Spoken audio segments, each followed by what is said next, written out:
El día de hoy para nosotros es muy importante, es la visibilización de un proceso que ya lleva unos cuantos meses de trabajo entre las distintas instituciones que estamos aquí presentes en este lugar tan importante, la Presidencia de la República. Este Plan Nacional de Educación en Privación de Libertad comienza hace ya bastantes meses, y estoy mirando al comisionado parlamentario Juan Miguel Petit, que además de ideólogo fue uno de los que nos empujó, y luego de varias tardes de café y charlas en el Parlamento, logró colocar un artículo en la Ley de Presupuesto, la 19.924, que encomienda a la Dirección de Educación del Ministerio de Educación y Cultura a coordinar acciones para la elaboración de un Plan Nacional de Educación en Privación de Libertad. Nosotros tenemos ahora una pequeña presentación que marca una hoja de ruta que, como les comentaba, es visibilizar lo que se viene realizando en las distintas instituciones, de manera individual, pero también de manera coordinada.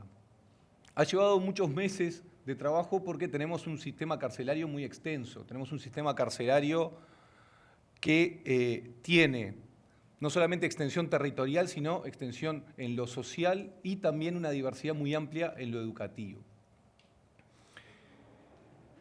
Este nuevo cometido, además, lo que hizo fue modificar la Ley General de Educación en su artículo 51, el literal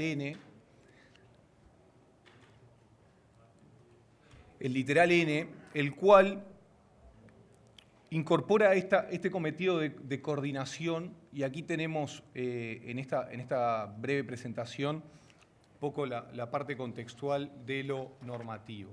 Tenemos algunos antecedentes que queremos destacar. Nuestro gobierno cree profundamente en las políticas de Estado y por ello marcamos algunas líneas de los antecedentes que se vienen realizando.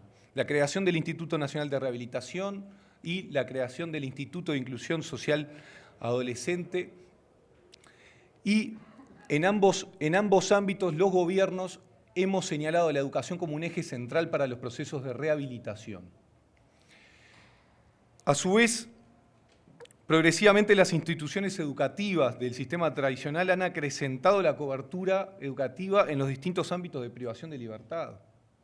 De hecho, en conversaciones constantes que hemos tenido con la Administración Nacional de Educación Pública, hemos encontrado la amplia variedad y diversidad que se encuentra dentro de la presencia educativa dentro de la privación de libertad, que es muy variada, que tiene grandes desafíos por delante y que a su vez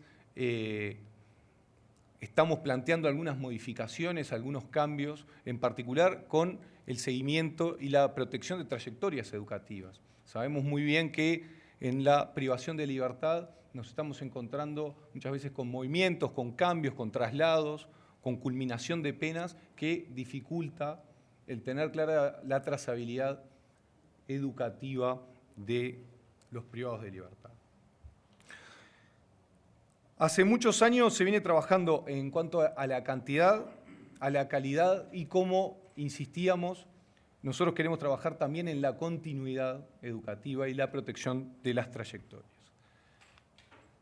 Tenemos, a su vez, un conjunto de propuestas de educación no formal que trabajan fuera del sistema tradicional, que vienen integrándose en un gran espacio entre la sociedad civil y el Estado, en particular desde el Ministerio de Educación y Cultura.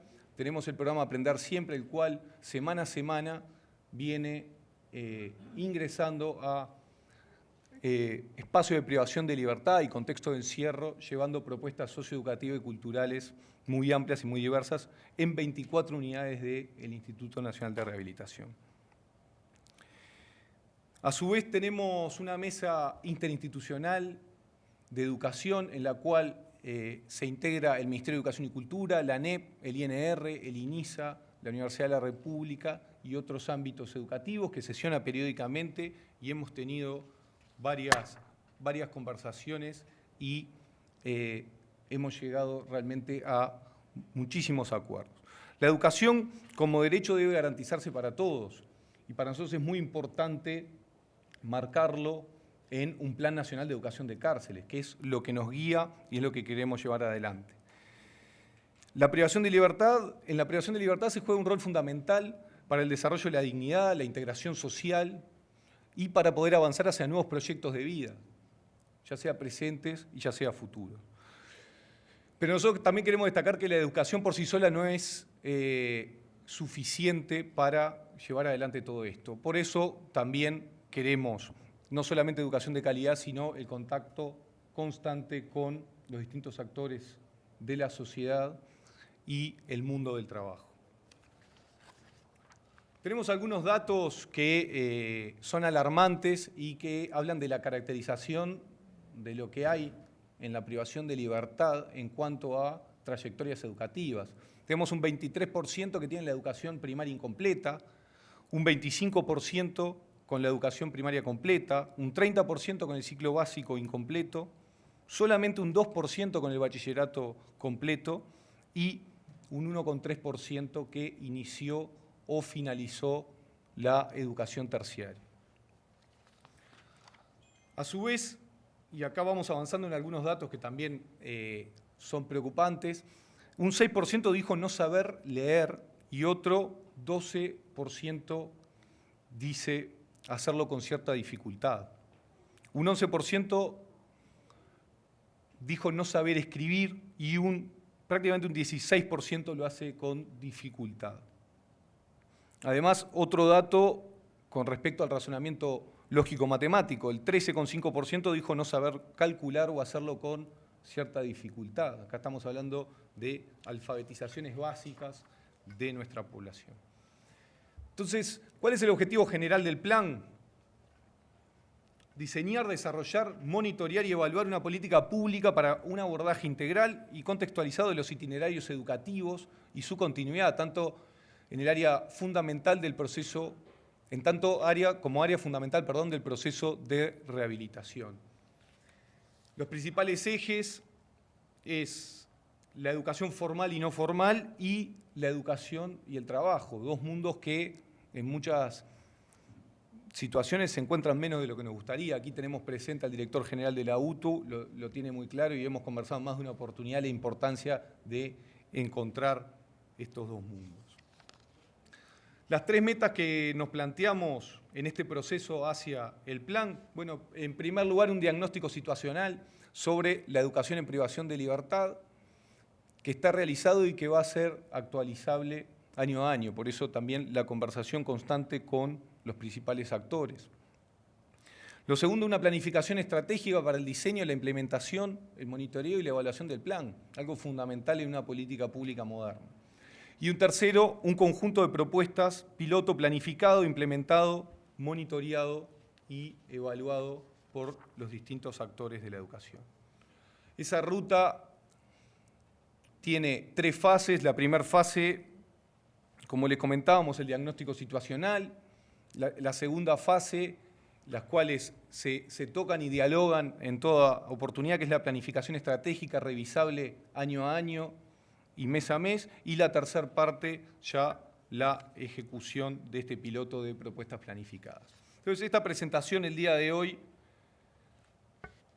es marcar nuestra ruta de trabajo, marcar la importancia de este gobierno que le adjudica a la educación en privación de libertad, los trabajos que se vienen realizando en el Instituto Nacional de Rehabilitación, en el INISA, que se viene trabajando desde la Administración Nacional de Educación Pública, de los distintos actores terciarios y desde la sociedad civil y el Ministerio de Educación y Cultura. Para nosotros es muy importante que estén aquí presentes los ministerios que tienen específica responsabilidad en estas áreas, así como las autoridades públicas que van a llevar adelante este plan y con una fuerte coordinación entre los distintos actores. Les agradezco mucho y quedamos a las órdenes para cualquier consulta. Muchas gracias. Para la Administración Nacional de Educación Pública es un día significativamente importante. Por los cometidos y las funciones que tenemos asignados constitucional y legalmente y por lo que significa esta proyección a futuro en el marco de una necesaria actuación coordinada y articulada entre las distintas instituciones que podemos trabajar y que debemos trabajar en la atención de la población comprendida en el marco de este plan. Aquí se presentan dos realidades y nosotros desde la educación la tenemos que reconocer.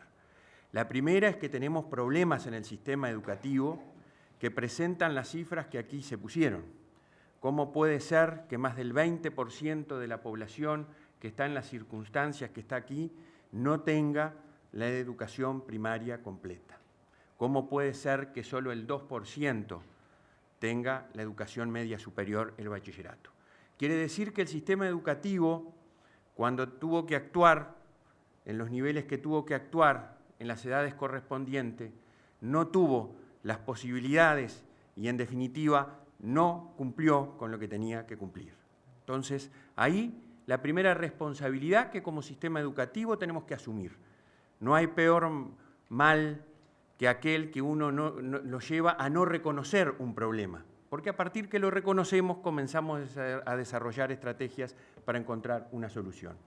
Y aquí hay distintas autoridades y responsables del sistema educativo con los cuales lo hemos conversado y a partir de protección de trayectorias y de acciones específicas en secundaria, en educación técnico-profesional y también en primaria, pensamos abocarnos a esa circunstancia. Ahora, frente a la situación propia de las personas que están en las cárceles, también el sistema educativo desde hace muchísimo tiempo actúa, y lo actúa a través de educación primaria y educación media, a través de talleres de distinta naturaleza, con 95 propuestas que se desarrollan dentro de los establecimientos carcelarios del país, atendiendo a varios miles de estudiantes. Pero también, y lo hemos conversado mucho con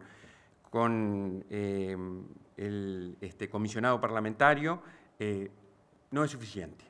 Y tenemos que articular y tenemos que aunar esfuerzos para optimizar el uso de los recursos públicos, pero sobre todo para tener éxito en esa población que tenemos.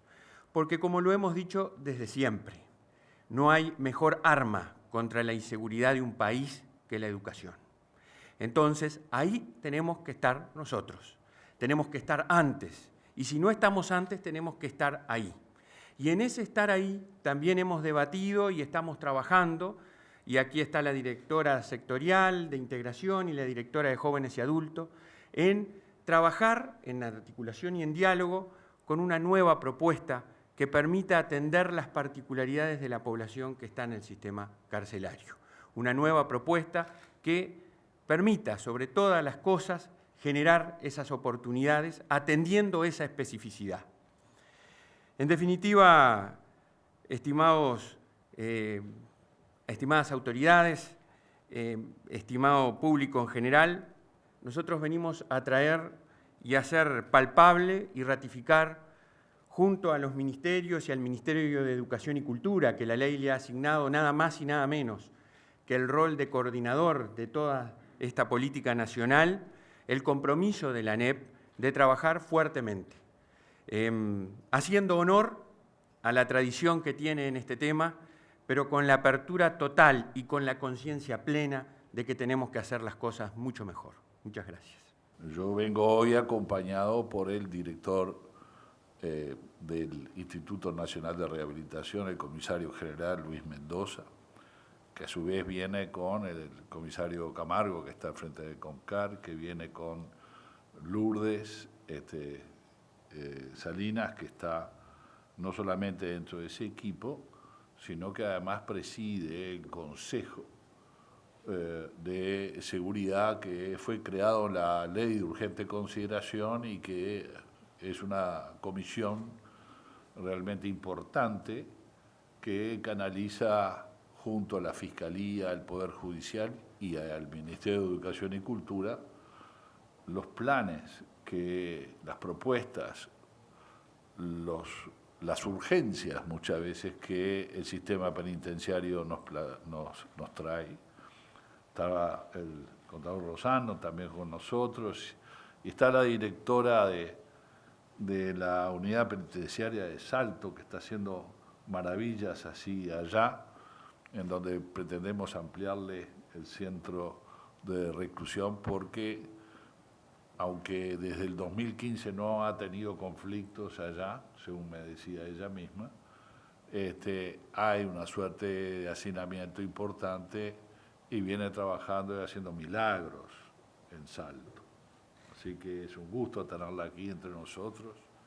Y, por supuesto, nuestro amigo y fiscalizador, el doctor Juan Miguel Petit, del comisionado parlamentario, del cual tenemos mucho trabajo por hacer para adelante. Para nosotros es muy importante el plan, muy importante.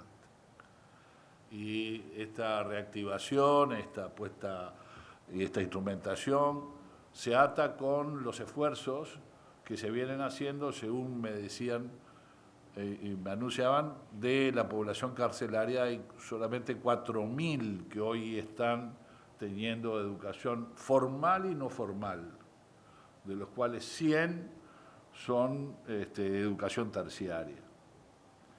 Y uno, cuando recorre los centros de rehabilitación, lo digo entre comillas, porque queremos que sean eso, centros de rehabilitación, ve las carencias edilicias, pero ve que a pesar de las mismas hay un gran esfuerzo. Y el Plan Dignidad ha sido un plan que ha buscado instrumentar un aprendizaje, sobre todo en lo que tiene que ver en el trabajo y aprender en el trabajo. Creo que son todos esfuerzos que son bien canalizados, pero es insuficiente, necesitamos una atención mayor. Entonces, Gonzalo, es bienvenida a esta iniciativa, sobre todo para invitar a la sociedad que venga a contribuir, porque es muy fácil ponernos en una posición solamente de exigencias y de críticas que son bienvenidas porque nos ayudan a mirarnos a nosotros mismos, pero que también hagan lo suyo para aportar soluciones, para colaborar. No es un problema del gobierno la situación de la población penitenciaria, es un problema del país que viene de hace muchas décadas. Ojalá nosotros en este periodo podamos establecer las bases de una recuperación, de un camino, de una visión a la mediano y largo plazo. Y aquí tenemos, por ejemplo, a Diego Sanjurjo, que es parte de la comisión que la misma ley de urgente consideración estableció, que es pensar el sistema penitenciario como una política carcelaria a mediano y a largo plazo. Ahora están elaborando un documento y la comisión donde hay técnicos de todos los rumbos, digamos, de todas las visiones. Y eso para nosotros, junto al comisionado parlamentario, podemos empezar a diseñar lo que es el objetivo que el Uruguay debe seguir a mediano y largo plazo. Y ahí no puede haber una visión partidista del tema. Y por eso es muy bienvenido el plan educativo, porque es la gran herramienta, no lo voy a decir yo, a gente que sabe mucho más que yo de esto, pero los que estamos ahí o los que hemos visto, y sobre todo los que me transmiten, los que están todos los días al frente de esta situación, la gran herramienta es esta. Y por lo tanto, esta iniciativa la abrazamos con calor y con mucha fe de iniciar un camino que para nosotros es insuficiente y requiere de mucha atención, porque vuelvo a decir, de 14.000 personas privadas de libertad, solo 4.000 están, y no todos en la formalidad que a veces ayuda mucho para que una vez liberados puedan conseguir trabajo.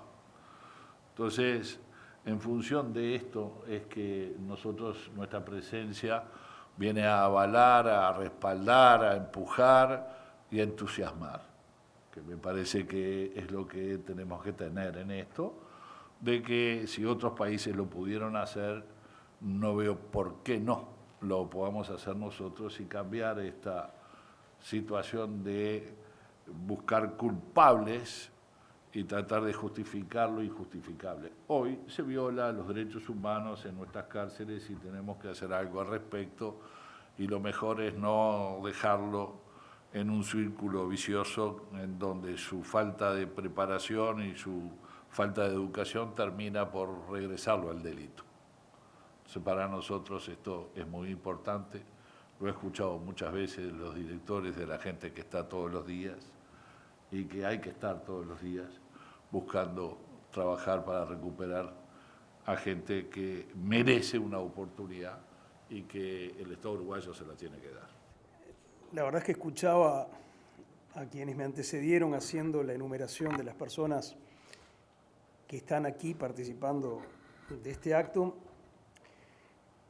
y era muy lindo de escuchar, porque es una señal de la clase de sinergia y de coordinación institucional en la que creemos profundamente como sustento para políticas de Estado. Aquí está presente el Parlamento de la República, representado por la señora vicepresidenta y por el comisionado parlamentario. Aquí está el Poder Ejecutivo, representado por el señor Ministro del Interior, por su subsecretario, por mí. Acá está ANEP, con el presidente y vicepresidente del CODICEN, con el director general de UTU, y muchos más representantes. Perdón, también está la senadora Sanguinetti como parte de la presencia del Parlamento en esta reunión. Y eso no es casualidad. Eso es parte de una convicción acerca de cómo hay que hacer las cosas. Yo diría que esta iniciativa que no está empezando hoy, ¿no? Porque cuando uno hace esta clase de presentación en sociedad, no es porque algo esté empezando hoy, estamos justamente haciendo un conjunto de anuncios y dándole visibilidad a un montón de esfuerzos que vienen desde mucho antes. Pero esto que estamos presentando hoy se basa en dos convicciones profundas. La primera es esa, es la sinergia institucional. El pasar por encima de esas barreras burocráticas que a veces nos paralizan, que a veces nos fragmentan y que nos hacen olvidar lo esencial que es la unicidad de la persona. No importa que a una persona determinada la estemos mirando desde el Ministerio de Interior, desde el Ministerio de Educación, desde ANEP, desde el MIDES, o donde sea, es siempre la misma persona, es siempre una persona. Y somos nosotros los que tenemos que hacer el esfuerzo de pasar por encima de barreras burocráticas que a veces no son fáciles de superar, pero tenemos que hacerlo para mantener, para conservar, para poner en realce esa unicidad de la persona. Esto, como recordaba el director de Educación, empieza en conversaciones con el comisionado parlamentario, y fue a partir de ahí y fue su iniciativa, que termina en ese artículo de la ley de presupuesto que nos dio la base jurídica para hacer lo que estamos haciendo ahora. Y el segundo rasgo que define lo que estamos haciendo ahora es también algo en lo que creemos profundamente, y es no ser fundacionales. Acá no estamos haciendo arrancar nada desde la nada.